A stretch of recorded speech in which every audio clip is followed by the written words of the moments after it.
Cheers. Rosé all day. Rosé all day. Yes. Thank you so much for coming on. Thanks for having me on. Absolutely. It's a perfect little Friday to talk about stuff. Oh, that's decent.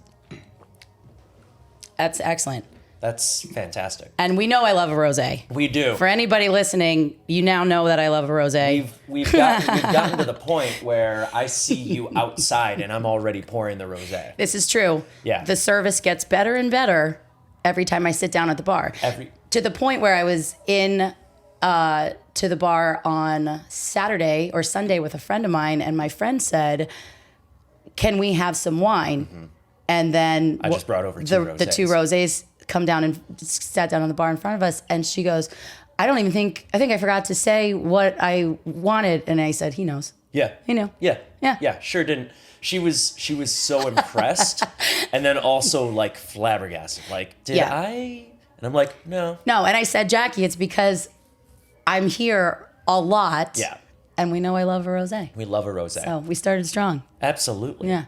So you were supposed to have questions, but you just instead woke up super refreshed. I did. I have questions. Excellent. So do you want to just roll into some questions? Start with the questions, and then we'll go from there. Because I did. I was supposed to have a list, you guys, because I volunteered myself to make a list, and then I slept in instead. And I didn't make a list. That's so much better. That's so much better than this thing about rest, and they're like, get it. You know, have it, do it. Yeah. And so I said, sleep or list. Yeah. I was like, Justin will be fine.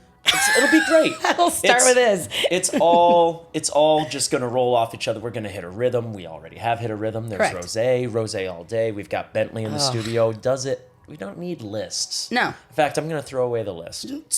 Okay. The list Actually, you know what? You could chuck it, rip it in half. It's mental list. There's no list, right? There's list. no hard copy. I made no list. I lied about the list. I was going to improv it, and there is no list. I got your earbud. So you are a fitness instructor. Yes. I'm covering my face. You're a fitness instructor, and you are a professional dancer and a dance teacher at BDC, and that's what I know so far. Yes. What other awesome superhuman things with your superhuman shoulders that you get from doing push-ups and planks all day do you do in this city? Oh, you mean these? And kick out. Those two. The two. You have two, you're aiming one, and the other one looks roughly the same. Okay, so let's do like backstory. Like what I'm going to start at the beginning, long story short. Origin story. The origin story, because, you know, to be in the performing arts and to be in the fitness industry in New York, all of it is just like something got everybody here, you know? So originally from Virginia, right outside DC, and I was getting to that, like dancing my whole life growing up, and didn't come from like a super studio, didn't come from like any place that knew anything about the industry as far as performing arts was concerned. So I kind of just got lucky because as high school's like moving along and starting to wrap up, like junior year rolls around and you have to kind of start to decide like what you're going to do. Because the end is near the beginning. The end and the beginning is all happening, but it's like, then what?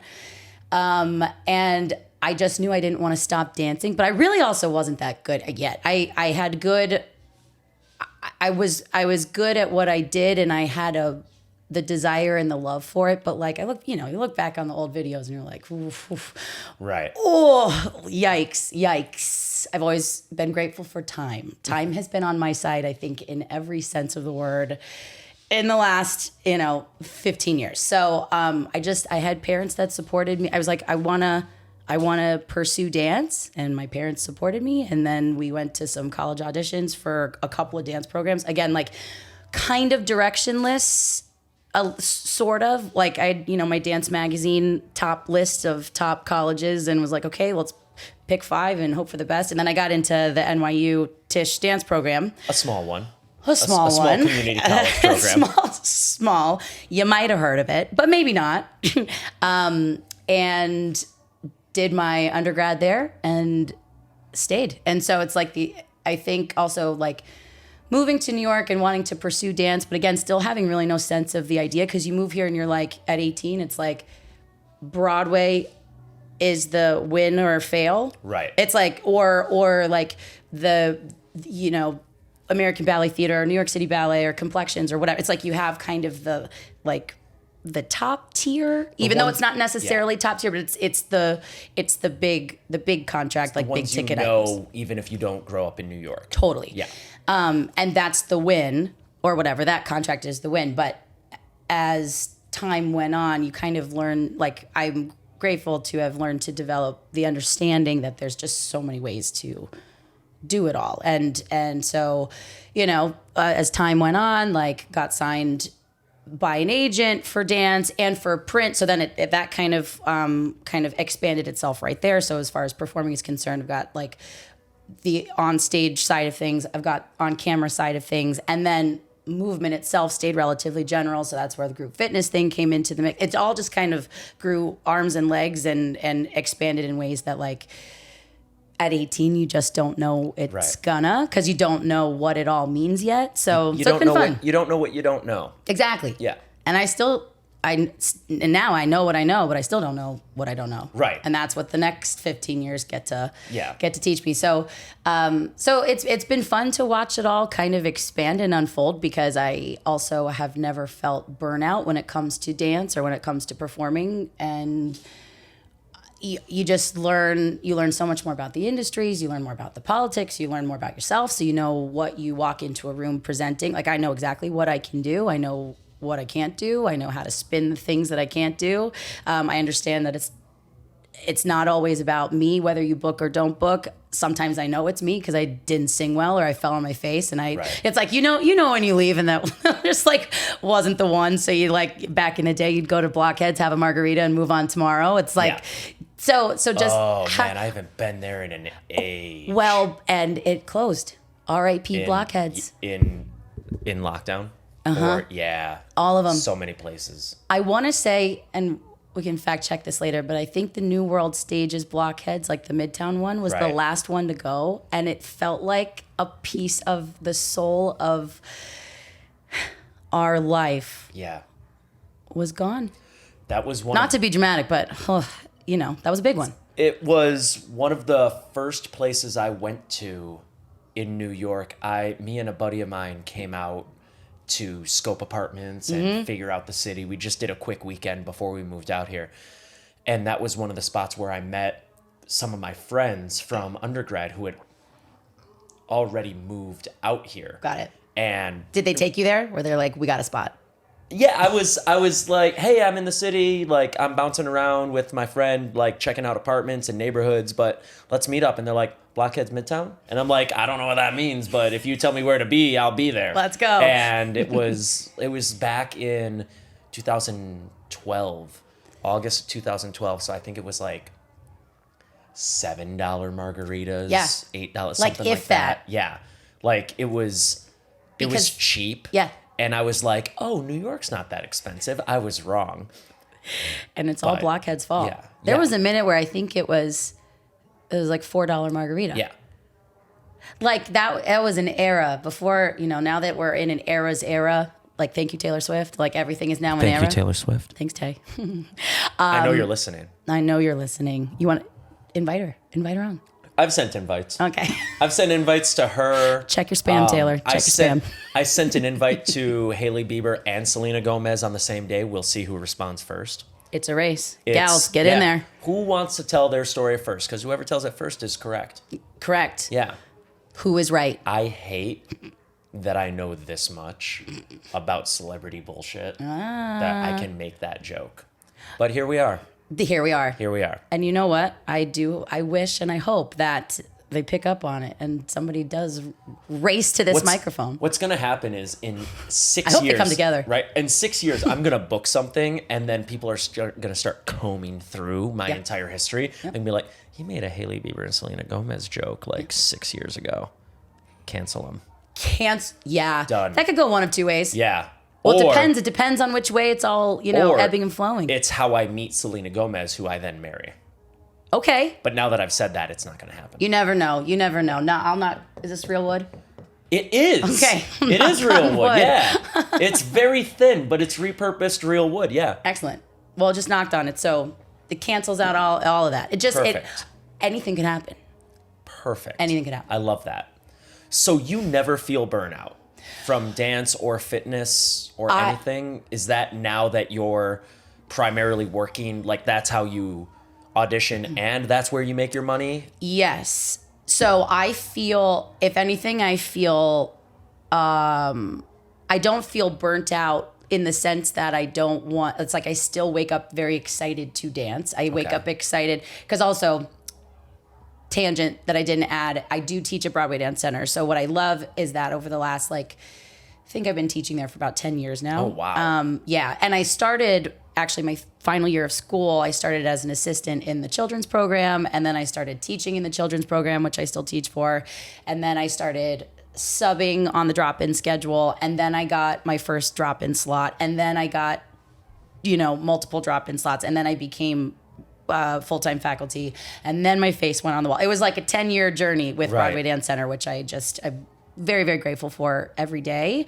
And it's fun for two reasons. And two main reasons why it's really important to me is because in the middle of all of it, so in the middle of auditioning and being a dancer in the room and taking on so much material that is given to you, which I do love doing, and being kind of at the mercy of people's opinions and people's needs that may or may not have anything to do with you, like in an audition setting. I've always been very grateful to have this studio along the way that is mine. So all of the material that is in the room, I made it up, and it's coming from what I'm needing out of movement, what I'm hearing in the music, what's important to me as far as teaching points, passing on to a room of people, some of whom are very advanced, some of whom are brand new to dance. So I also teach kind of levels across the board. So it's really nice to have artistically a room that is, it won't run unless my brain generates all the material, because all the stuff is mine. So it's really nice to kind of have a voice, an artistic voice that, no one can tell me my choreography is right or wrong. Nobody can tell. It's all You're in me. charge. Yeah. You're the top of the pyramid. Which is really nice also because it took me a long time to, I look back at teaching material years ago to now, and the person that I was years ago to now, because I used to be a very, very nervous not really the most social, always really nice and always really happy and always really excited to be part of everything. But I was a huge overthinker, and everything had to be right, and not quite as outgoing. The personal journey along the way, the last 15 years has been a really fun one to kind of look back on and watch. But specifically teaching wise, those early classes and kind of the material that I was generating, how I was teaching, what was important to me then versus now, and just kind of how teaching has been catered to rooms and how it's evolved and changed along the way has been really fun to watch. But that's also me gaining confidence in myself as an artist, as an educator, just as a person, as a New Yorker. Everything has just kind of, again, time has always felt I've always felt like it's on my side. So I'm kind of at this point, so many years later, still knowing that there's still so much to learn, and I will look back on this 10 years down the road and go, wow, I was only there. Yeah, I was only there. Yeah. But there came from there. Yeah. And then, it's just the constant hindsight is always going to be 2020. But at this point right now, it's really fun to look back on because it's all just changed, I think, for the better and for the more positive.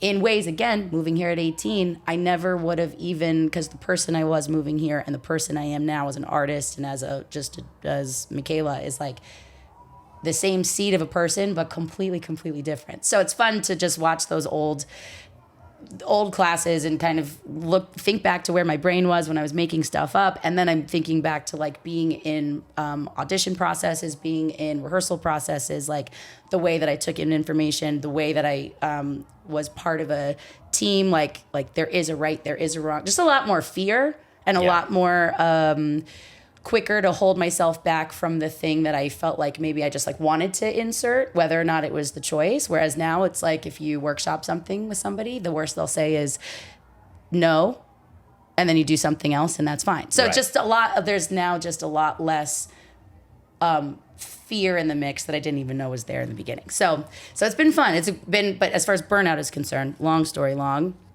I don't feel burnt out by the industry, and I still wake up every day excited to do it. That being said, exhaustion is a real thing. Right. So I would say, which can lead to the feeling of being burnt out, but really mostly I just feel tired sometimes.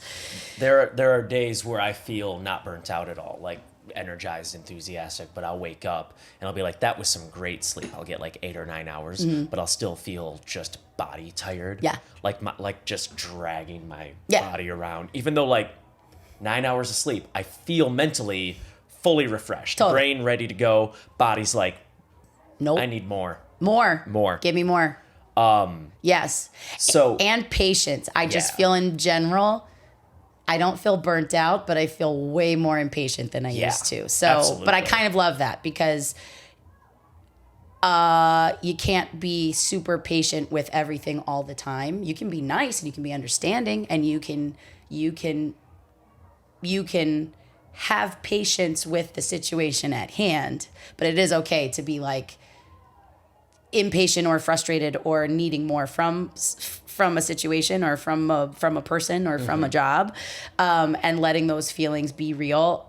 That's been something that has been a little bit newer to me, only because you gotta feel it. And living in New York, it's like you can't keep like putting those feelings on the wayside, because you'll just pop. You'll literally explode because there's just so much going on here all the time.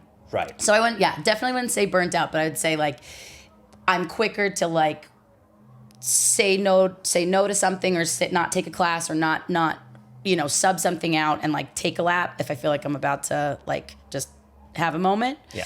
Which is good. Just boundaries. Boundaries. They're important. They are.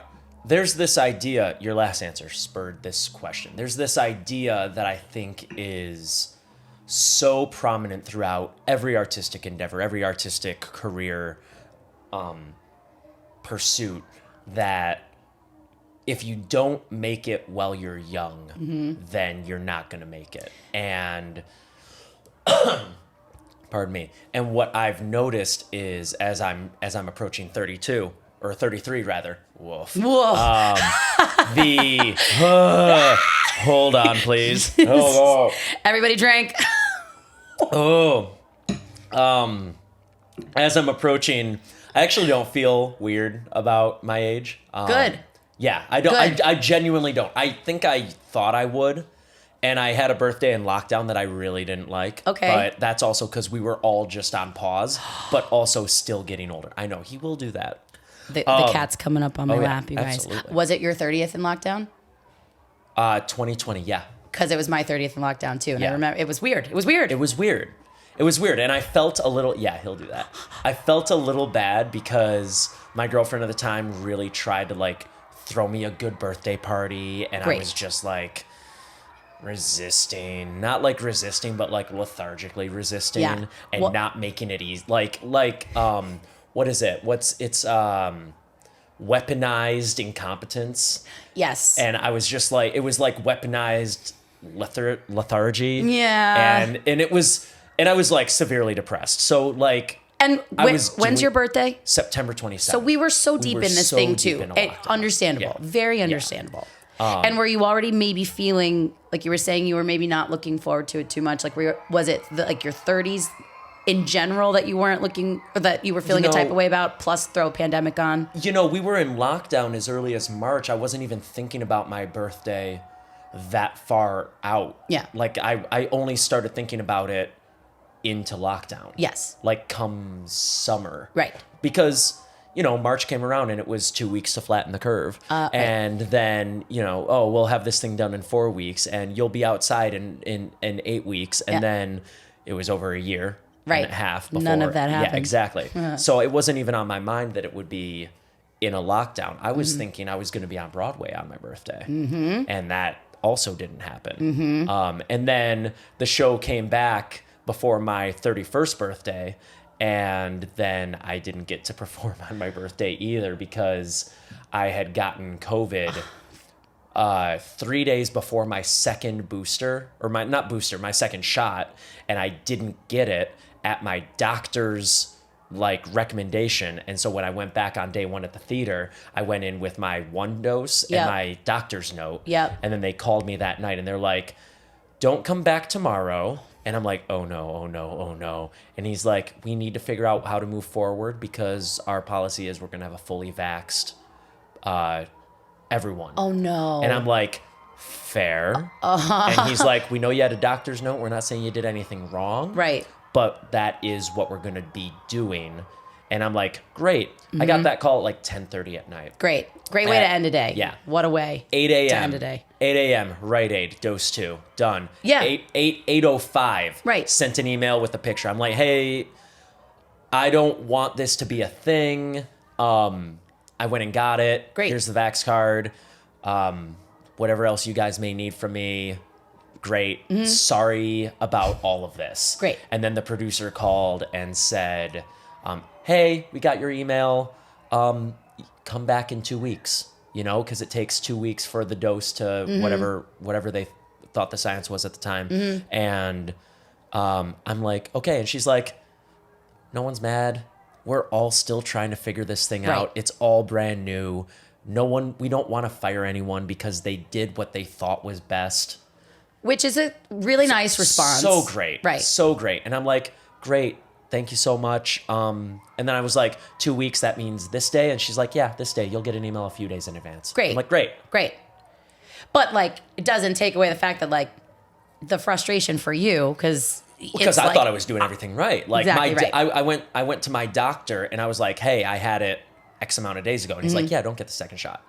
That'll feel awful. You'll be down for like weeks. Right. 0 side effects. 0. Yeah, it's pain on the shoulder. Oh, that's good. But like, that's it. I mean, not good, like but no fever, no aches, no nothing. That's good. Yeah. Because they took me down. Yeah. The second one down. Everyone said the second one took him down. It was nuts. Yeah. And, it had been a very long time since we're going to go back to the idea of like hitting a certain age and whatever. Yeah. We'll circle back to that. Tangent. We did. And all I'm going to say is it had been a very, very long time since I had gotten a vaccine. I think all of us probably, I can't speak for anybody, but last time I got a vaccine, I was in like grade school or whatever, and we were getting vaccines for everything. And I have not really traveled. I'm not very worldly, so. I was in Thailand in January and February of 2020, so I had just gotten a few. But like, also, what a trip. Was that like a fun trip? It's the best. It was for fun. It was the best. It was one of the best trips of my life. That's incredible. Yeah. And what a way to go out, because what happened right after that?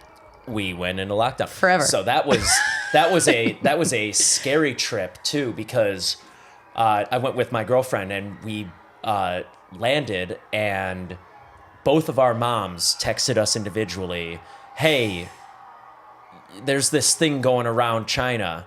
And we're like, well, we're in Thailand. Right. And we're thousands of miles away. Right. So I think we'll be fine. Yeah. Also, we're here. Yeah. And so, okay. Nothing to be done. No. But it then kept ramping up. And then we had 5 stops. We had Bangkok, Chiang Mai, Phuket, Koh Phi Phi Islands, and Krabi. Do you have a favorite of your 5 stops? Chiang Mai. Amazing. Yeah. That was her favorite too. Amazing. Yeah. Reason? Oh, God. We went to this great coffee shop. It was, I think, called Graph.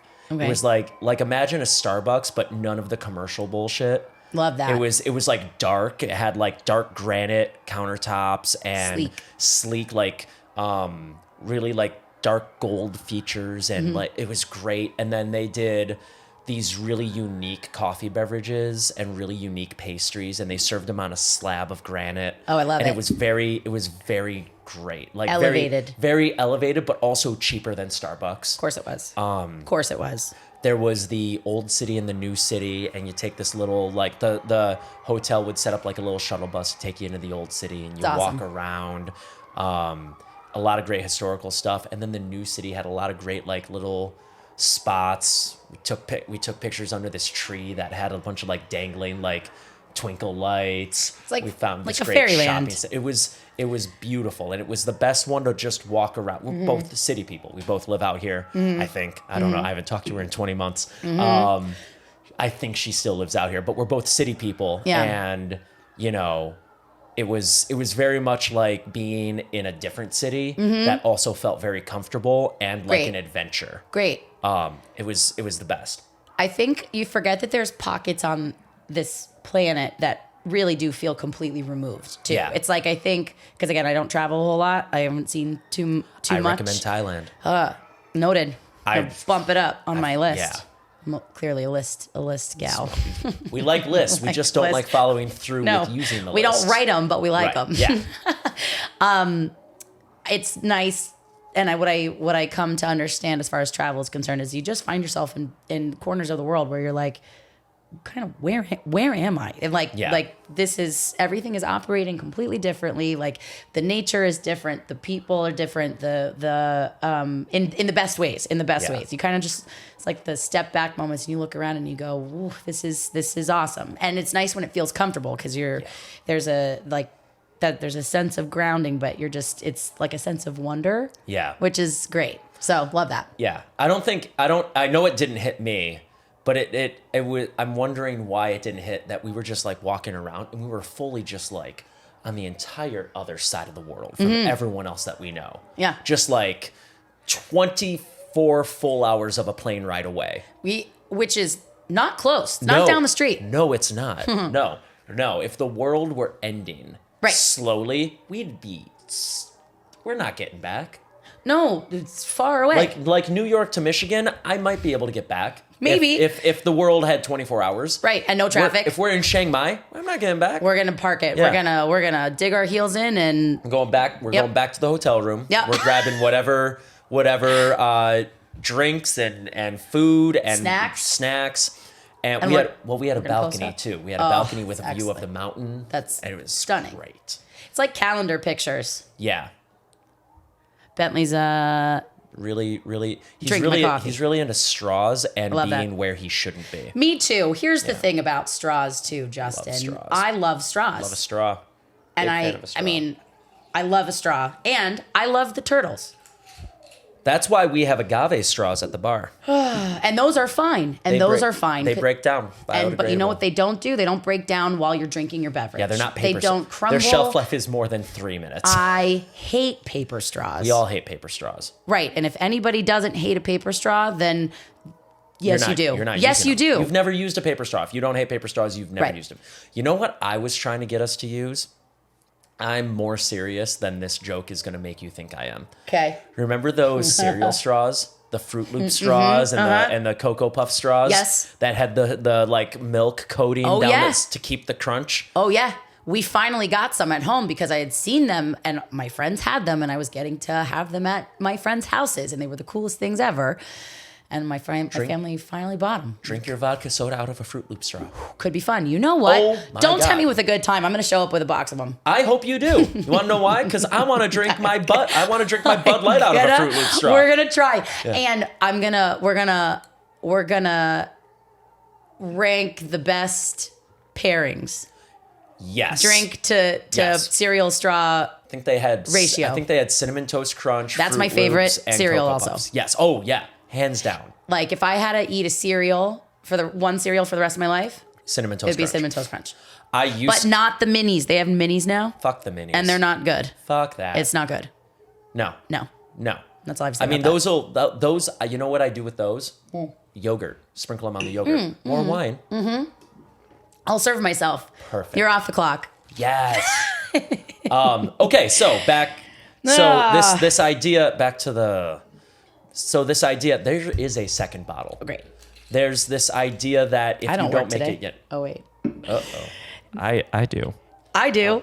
But my boss isn't going to see this episode, and she's not going to know which night I came in a little bit buzzed. So correct. Who cares? Yeah. Also, nothing. Here's the thing. Summertime hits. Nothing. It's all different. Everything's fine. Yeah. Everything's fine. I bumped into a buddy of mine on my walk, my silly little walk for my silly mental health.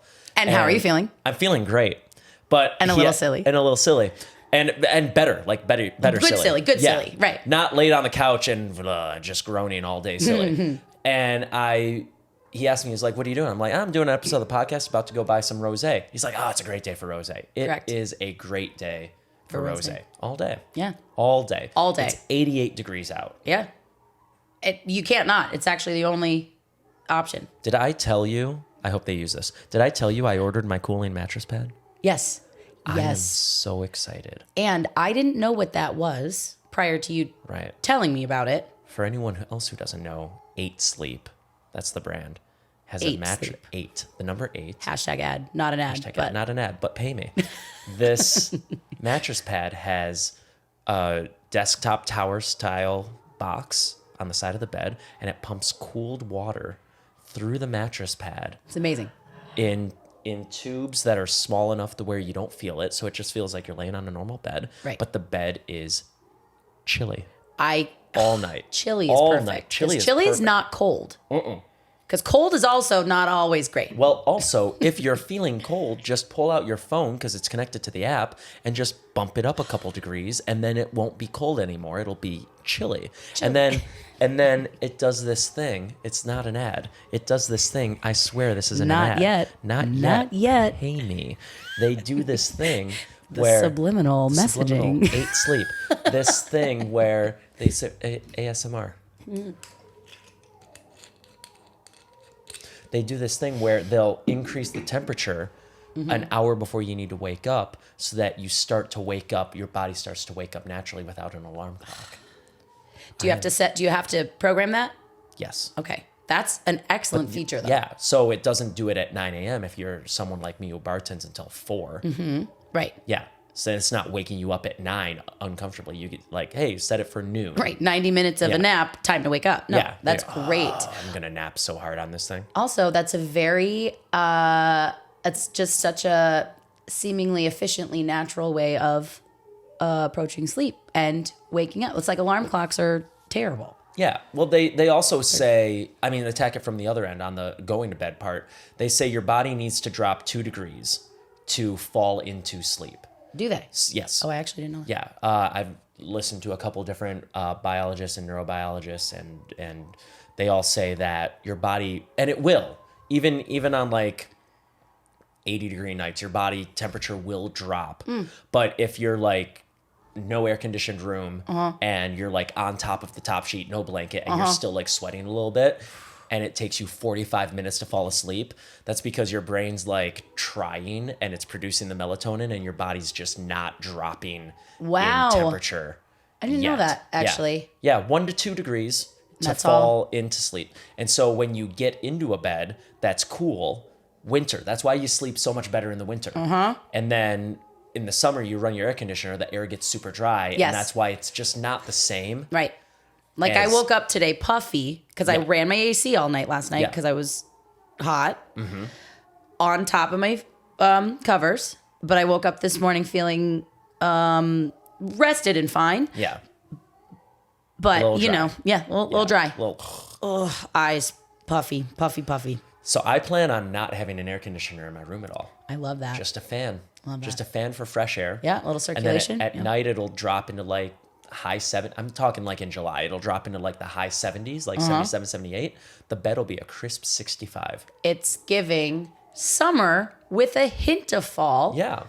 And that's what I would call perfect, actually. Perfect sleeping conditions. It's perfect sleeping conditions. And then I'm not going to have to worry about the air being super dry. No. So I won't wake up with like my eyes being like crusted shut. Yeah. And like unsure whether, I mean, this joke and mindset has passed, but like not sure if you have COVID or not, but it's just the AC. Or it's like every time you go to a hotel, you wake up feeling like garbage because the AC just, you feel sick. Yeah.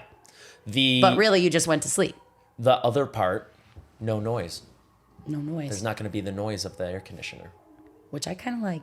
I do too, I don't hate it. Harlem provides the noise. That's true. Speaking of noise, we have a graduation party happening. So much noise. Down the block. I don't know if anyone can hear this, but there's so much noise coming from just down the block. It's kind of fun, and it's like I have a little FOMO. The city is alive. I'm very happy to be here. Yeah. But yeah. I'm like, should we take an intermission? No, city's alive. But city's we got alive. kids graduating I love down the that. street. And they sound It's great. They sound it's excited. it's that time of year. I'm thrilled that it's that time of year. But that is true. Sleep noise is taken care of because the streets are actually loud. Yeah. I had a thing to say about sleeping. It'll come back to me though. I lost it. I believe in you. Yeah.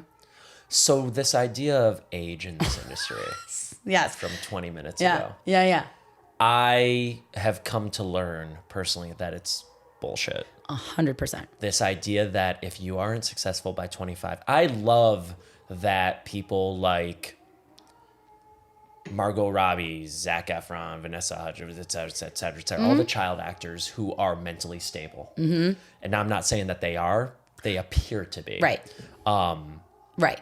Because who knows? I don't know them personally. Even, I mean, aren't we all a little not? Nah. Even when we are? Nah. Right. Correct. Yeah.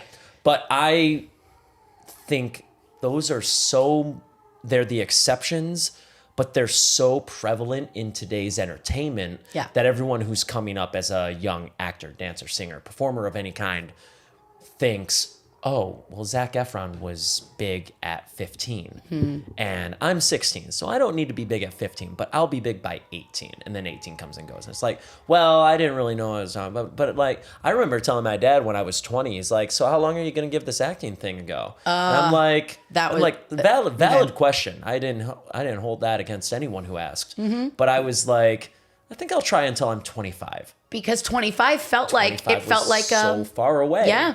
And it felt huge. It felt like a huge number. Yeah. I also wanted to be a young dad. Okay. Which, like, my dad had me at 23. Young. He wanted to be a young dad. He didn't want to be the old man who couldn't keep up with his kids when they wanted to play. Fair. And I love Understandable. that. And now I'm 32. Drinks up, everyone. I'm 32, and he is in his mid-50s. Which is actually, it's very young. It's very young. So that's 10 years younger than my dad. Yeah, it's which is also still very young. Exactly. I know people younger than me whose parents are in their early 70s. Yes, which is also not young, but not old. It's a weird mid bracket, but yes, it's something that I wanted. So when I said 25, I was like, okay, if I don't hit it by 25, I'll redirect and then do the family thing. Obviously, that's not what happened because I realized, as everyone who's out here does, you're not necessarily going to have success early, even if you're still going to have wild success. Right. I like to look at like Morgan Freeman, Denzel Washington, Alan Rickman, all got their John Hamm, all got their big breaks in their early 40s. Yeah. Which is still young. But not when you're in your early 20s. Right. Not knowing anything I have to yet. wait another 20 years for my big break? It's like, no, you have another 20 years to get ready for your big break. Correct. Because then you can handle your big break. Exactly. And everything else that is happening along with your big break. Because also life is not, it can be very linear, but it's not ever really linear at all. So rarely, if ever. even if you get your quote unquote big break when you're younger, like young, you have all this other life stuff going on. You don't really know it quite yet. But then when life turns into the real juggle, it's like, I feel like you're then reintroduced to the fork in the road. It's like, okay, work or family, or work or social life, or work. It can all blend as long as you kind of have enough of a wherewithal to put the puzzle pieces together. Because it's work and it's hard, but it's super possible. But again, you have that understanding the older you get. Yeah. The family part too, family and work, like doing both after you have the family, that's also, you have to kind of plan it, because it's once you have the family, it's not about if you can do it anymore. Right. It's a team effort. 100%. And you have to kind of set your team up. Yeah. You know? And the team has to be playing on the same Team. Team. Just keep saying team. Just keep saying team. Teams. Teams. Because why? Because there's now new teammates. Yeah. Who can't. Was that the cat? It is. He's back there. He's just being adorable. Hi. You kind of startled me, but it was awesome.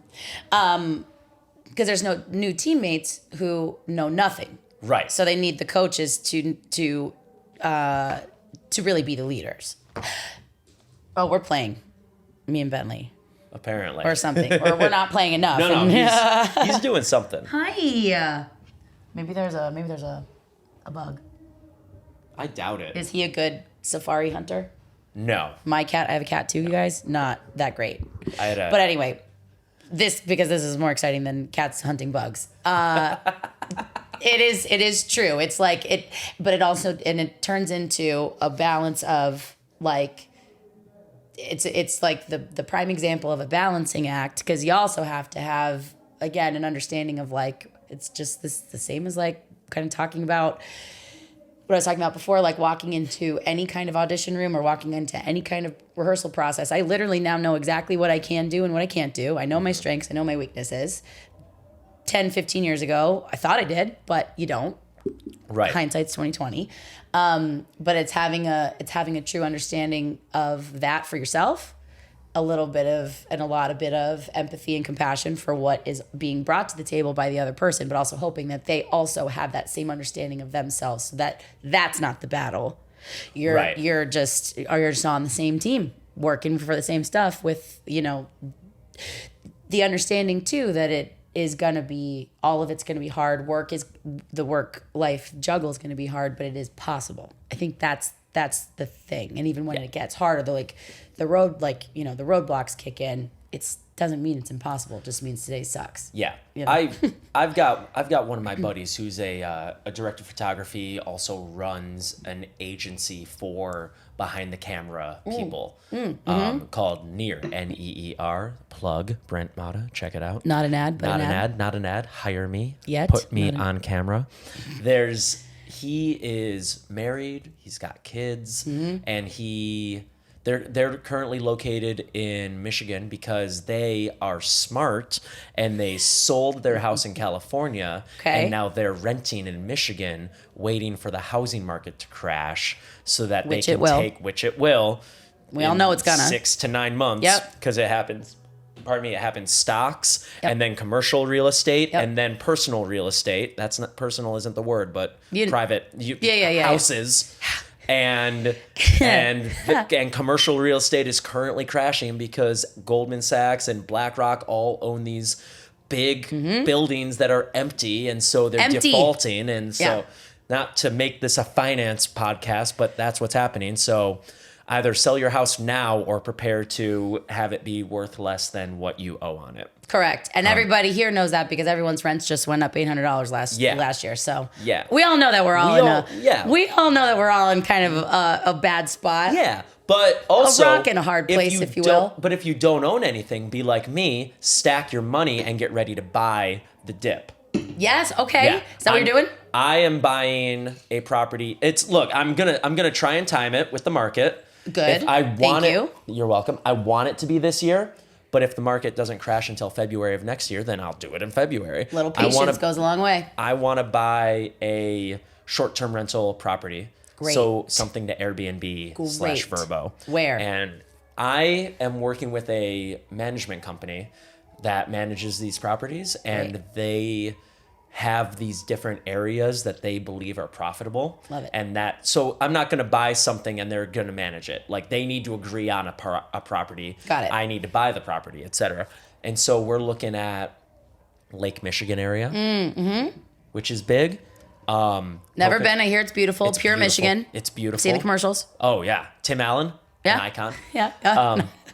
The Poconos. Okay. The Catskills. Beautiful. General Pennsylvania mountains, anywhere, general upstate New York, just those quick little 2-ish hour drives out of the city. Perfect. And or Lake Michigan. And then there's one, they sent me a link to a property in Colorado that was beautiful. Okay. And within my price range. Great. Okay, so you've got options I've got options. and time. The idea of Colorado is the only one that I don't think I'm going to entertain. Sorry, because I sorry apologize to camera. our camera. It's like when you're in a department store and you apologize to the mannequin. Yeah. Still do that. Check out the shirt. Sorry, I'm Right. invading your personal Oh, space. I'm so sorry. You're not real. Yeah. But this this company, I'll just say it, Summer is the name of the company. Ad? Ad. Not an ad. Give me a discount. They'll give you 6 weeks every year to use your property and great. still hit your targeted return on investment. It's great. Yeah. And then you can make more if you don't use those 6 weeks. But if I'm going to use 6 weeks at a property that I own, I want it to be closer than farther. Yes. Like- and do you have a connection to Colorado? No. Okay. So I've got friends in Denver. Yeah. But what would end up happening is, shout out Andrick and Lauren, I would end up Hey, just guys. letting them use my house.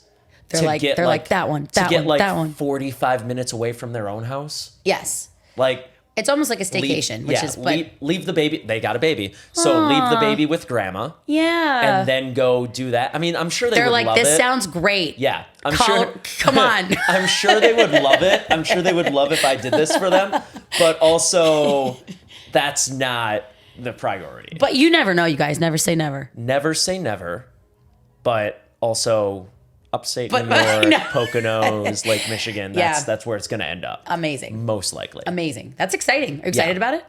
I am. I'm anxious. Not like anxiety, but just like I want to do it. Yeah. But I also know Yeah. that the timing's not right yet. Right. And We're not it is, there yet. It is so important to wait. Yeah. Because you're going to kick yourself the second you don't wait, Yeah. and the second the market's right where you want it. Yeah. Or I don't where you yeah. wanted it. I don't want to buy something in June or July. Not that I'm ready to buy like this month, but I don't want to buy something in June or July and then in November it's worth half Right. of what my mortgage is. Because that's it. Right. You know? And that's not the game. That's not. Yeah. That's no. And then, you know, when that market goes down and everyone's home values goes down, they start doing fewer vacations and then Yeah. I'm not making as much return. And, you know, hopefully I'm breaking even, but maybe I'm not. I mean, breaking even is the bare minimum. Right.